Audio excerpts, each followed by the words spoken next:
അപ്പോൾ ബൺ ഉണ്ടാക്കാനായിട്ട് നമുക്ക് ആദ്യം ഈസ്റ്റ് ഒന്ന് ആക്ടിവേറ്റ് ചെയ്യണം. ഞാനിപ്പോൾ 1 ടീസ്പൂൺ ഈസ്റ്റാണ് എടുത്തിട്ടുള്ളത്. ഇൻസ്റ്റൻറ്റ് ഈസ്റ്റ് ആണെങ്കിൽ നമ്മൾ മാവ് കുഴച്ച് കൊടുക്കുമ്പോൾ അതിലേക്ക് ഇട്ട് കൊടുത്താൽ മതി. അപ്പോൾ ഡ്രൈ ഈസ്റ്റ് ആയതുകൊണ്ടാണ് ഇത് ആക്ടിവേറ്റ് ചെയ്യേണ്ടതായിട്ട് വരുന്നത്.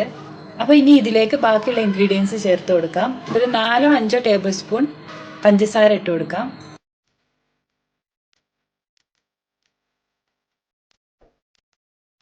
ഞാനിപ്പോൾ ഒരു 4 ടേബിൾ സ്പൂണാണ് ഇട്ട് കൊടുത്തത്. ഇനി 1/2 കപ്പ് ഇളം ചൂടുള്ള പാൽ ഒഴിച്ചിട്ട് ഒന്ന് മിക്സ് ചെയ്തെടുക്കണം. നല്ല ചൂട് പാടില്ല.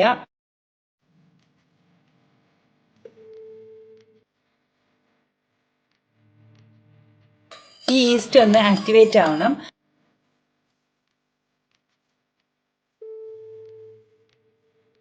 ഒരു 10 മിനിറ്റോടെ തന്നെ ഇതായി കിട്ടും. അപ്പോൾ ഇതൊന്ന് അടച്ചു വെക്കാം.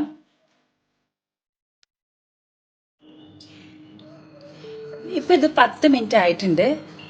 ഈസ്റ്റൊക്കെ ആക്ടിവേറ്റ് ആയിട്ടുണ്ട്. ഇനി നമുക്ക് ഇതിലേക്ക് മൈദ ചേർത്ത് കൊടുക്കാം. അപ്പോൾ ഞാൻ 2 കപ്പ് മൈദയാണ് എടുത്തിട്ടുള്ളത്. ഇതിലേക്ക് ചേർക്കാം. ഇനി 2 ടേബിൾ സ്പൂൺ ഓയിലും കൂടെ ചേർത്ത് കൊടുക്കാം. നല്ല സോഫ്റ്റ്നെസ്സിന് വേണ്ടിയിട്ടാണ് നമ്മൾ ഓയിൽ ചേർക്കുന്നത്. ഇതിന് പകരം ബട്ടർ വേണമെങ്കിലും ചേർക്കാം. പിന്നെ ആവശ്യത്തിന് ഉപ്പും കൂടി ചേർക്കാം. ഇനി ഇത് നന്നായി ഒന്ന് കുഴച്ചെടുക്കണം. എത്രത്തോളം സോഫ്റ്റായി കുഴച്ചെടുക്കാൻ പറ്റുമോ അത്രത്തോളം സോഫ്റ്റാക്കി കുഴച്ചെടുക്കുക. എന്നാലേ നമ്മുടെ ബണ്ണ് നല്ല സോഫ്റ്റായി കിട്ടുള്ളൂ. അപ്പൊ ആദ്യം ഒരു സ്റ്റിക്കി ഡോ ആവും. അത് കുഴച്ച് വരുമ്പോൾ ശരിയാവും. ഇനി കയ്യിൽ വല്ലാതെ ഒട്ടിപ്പിടിക്കുകയാണെങ്കിൽ കയ്യിൽ ഇത്തിരി ഓയിൽ തേച്ചിട്ടൊന്ന് കുഴച്ചെടുത്താൽ മതി.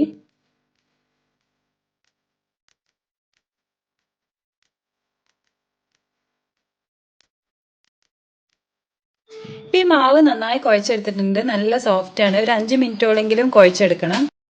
അപ്പൊ ഇത് ഇനി റെസ്റ്റ് ചെയ്യാനായിട്ട് വെക്കാം. അപ്പൊ ഇതിലേക്ക് ഞാൻ ഇത്തിരി ഓയിൽ ഒഴിച്ചു കൊടുക്കുന്നുണ്ട്. ഇത് ഒട്ടിപ്പിടിക്കാതിരിക്കാനായിട്ടാണ്. ഒന്ന് ഗ്രീസ് ചെയ്ത് കൊടുക്കുക. ഇനി ഈ മാവ് ഇതിലേക്ക് വെക്കാം. ഇനി മാവിന്റെ മുകളിലും ഇത്തിരി ഓയിൽ ഒന്ന് സ്പ്രെഡ് ചെയ്യാം. ഒരുപാടൊന്നും വേണ്ട, ജസ്റ്റ് ഒന്ന് സ്പ്രെഡ് ചെയ്താൽ മതി. ഇനി ഈ മാവ് ഒരു 2 മണിക്കൂറെങ്കിലും ഒന്ന് റെസ്റ്റ് ചെയ്യാൻ വെക്കുക. നമ്മുടെ കാലാവസ്ഥയ്ക്ക് അനുസരിച്ച് ഇത് പൊങ്ങി വരും. അപ്പോൾ ഭയങ്കര തണുപ്പാണെങ്കിൽ കുറച്ചുകൂടി കൂടുതൽ സമയം വെക്കുന്നതാവും നല്ലത്. ഇനി ഒരു നനഞ്ഞ ടവല് വെച്ചിട്ട് ഒന്ന് മൂടി വെക്കാം.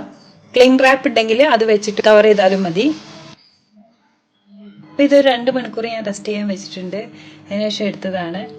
ഇനി ഇതൊന്ന് തുറന്നു നോക്കാം. അപ്പോൾ ഇത് മാവ് നല്ല സോഫ്റ്റ് ആയിട്ടുണ്ട്. ഇത് ഒന്നും കൂടെ ഒന്ന് കുഴച്ചെടുക്കാം.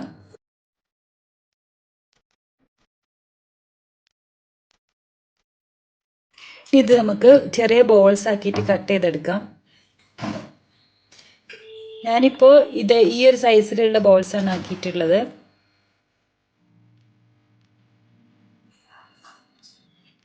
ഇപ്പം ഞാൻ ഇത് ബോൾസ് ആക്കിയിട്ടുണ്ട്. ഇനി ഓരോന്നും നമുക്ക് ഇതുപോലെ ഇങ്ങനെ ടക്ക് ചെയ്ത് കൊടുക്കാം. ഉള്ളിലേക്ക് ഇങ്ങനെ മടക്കി കൊടുക്കാം.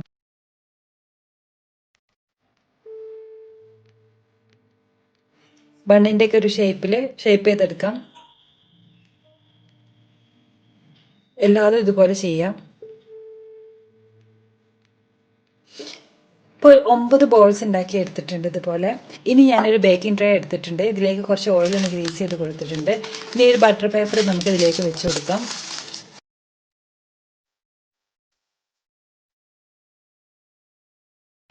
ഇനി ഓരോ ബോൾസും ഇതിലേക്ക് വെച്ച് കൊടുക്കാം. കുറച്ച് ഡിസ്റ്റൻസിൽ വെച്ച് കൊടുക്കുക. ഇപ്പം ഞാൻ ട്രേയിലോട്ട് വെച്ചിട്ടുണ്ട്. ഇതിൻ്റെ മുകളിലേക്ക് കുറച്ച് ബട്ടർ ഒന്ന് ഗ്രീസ് ചെയ്ത് കൊടുക്കാം. ഇത് ഡ്രൈ ആയി പോവാതിരിക്കാനാണ്. ഇനി നമുക്കിത് ഒന്നുകൂടി ഒന്ന് കവർ ചെയ്തെടുക്കണം. ഒരു 1/2 മണിക്കൂർ നമുക്കിതൊന്ന് റെസ്റ്റ് ചെയ്യാൻ വെക്കാം. നനഞ്ഞ ടവൽ ഇതിൻ്റെ മുകളിൽ വെക്കാം. ഇതിപ്പോൾ ഒരു 1/2 മണിക്കൂറായിട്ടുണ്ട്. ഇനി ഇതിൻ്റെ മുകളിലോട്ട് കുറച്ച് പാലൊന്ന് ബ്രഷ് ചെയ്ത് കൊടുക്കാം.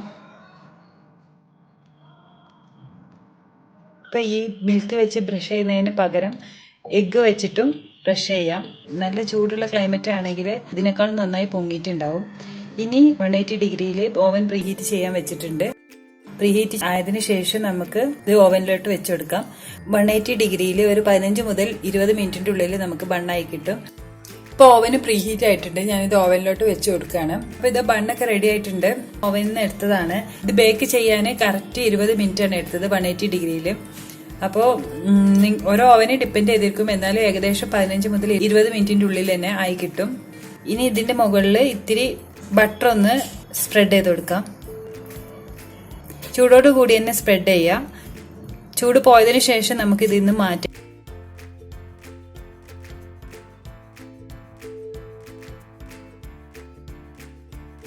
ഇത് നമുക്ക് കേക്കൊക്കെ ബേക്ക് ചെയ്യുന്ന പോലെ തന്നെ നമുക്ക് ഓവനിലല്ലാതെ ഗ്യാസ് സ്റ്റവിൽ വെച്ചിട്ട് ഉണ്ടാക്കിയെടുക്കാം. ഇനി ഇതൊന്ന് ചൂട് പോയതിനു ശേഷം ഈ ട്രേയിൽ നിന്ന് എടുത്ത് മാറ്റാം. അപ്പോൾ ഈ വീഡിയോ ഇഷ്ടമായിട്ടുണ്ടെങ്കിൽ ലൈക്ക് ചെയ്യുക, സബ്സ്ക്രൈബ് ചെയ്യുക, കൂടാതെ സപ്പോർട്ടും ചെയ്യുക. അടുത്തൊരു വീഡിയോയിൽ നല്ല റെസിപ്പിയുമായിട്ട് വീണ്ടും വരാം. താങ്ക്